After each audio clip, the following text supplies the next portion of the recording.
नमस्कार, स्वागत है आपका स्टेनो महासागर पर। 80 शब्द प्रति मिनट डिक्टेशन स्टार्ट। अध्यक्ष महोदय, हमारे माननीय वित्त मंत्री जी द्वारा पेश किए गए वित्त विधेयक का मैं पूर्णतः समर्थन करता हूं। वास्तव में माननीय वित्त मंत्री जी ने आज इस वर्ष के लिए जो बजट पेश किया है वह बहुत ही प्रशंसनीय है।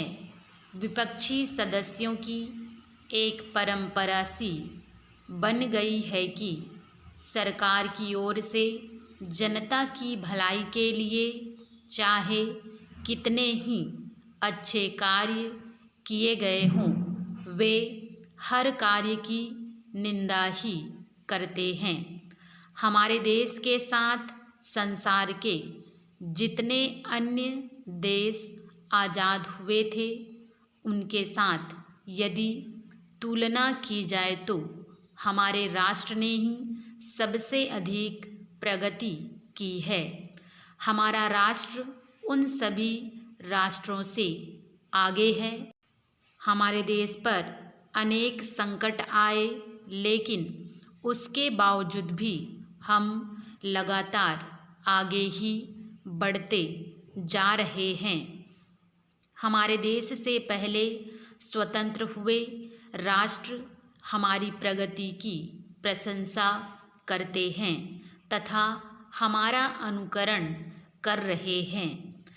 माननीय प्रधानमंत्री जी ने गाँवों के विकास के लिए अनेक घोषणाएं की हैं। हमारे देश के प्रथम प्रधानमंत्री पंडित जवाहरलाल नेहरू ने इस राष्ट्र के जिस विकास का सपना देखा था उसे पूरा करने के लिए इस बजट में अनेक प्रावधान किए गए हैं। इसकी चारों ओर से प्रशंसा की जा रही है। हमारे देहात अभी भी काफ़ी पिछड़े हुए हैं और उनके विकास की ओर हमें अधिक ध्यान देना चाहिए। हमारे गांव दो हिस्सों में विभाजित हो गए हैं। गांवों में कुछ लोग तो वे रहते हैं जो ब्रिटिश काल में अंग्रेज़ों के समर्थक थे। उनकी स्थिति आज भी अच्छी है। उनके बच्चे उच्च शिक्षा प्राप्त कर रहे हैं। उनके पास साधन भी होता है और वे उसके बल पर हर तरह की सुविधा प्राप्त कर लेते हैं।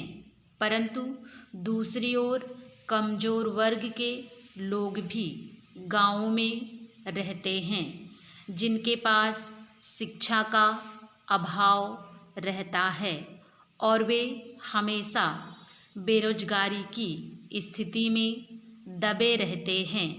स्वाभाविक ही वे आज भी गरीब हैं। उनकी गरीबी का एक अन्य कारण उनके द्वारा खेतीहर मजदूर के रूप में कार्य करना भी है। आज हम देखते हैं कि कृषि के लिए आधुनिक मशीनें प्रयोग में आने लगी है, जिसके कारण अनेक खेतीहर मजदूर बेकार हो गए हैं।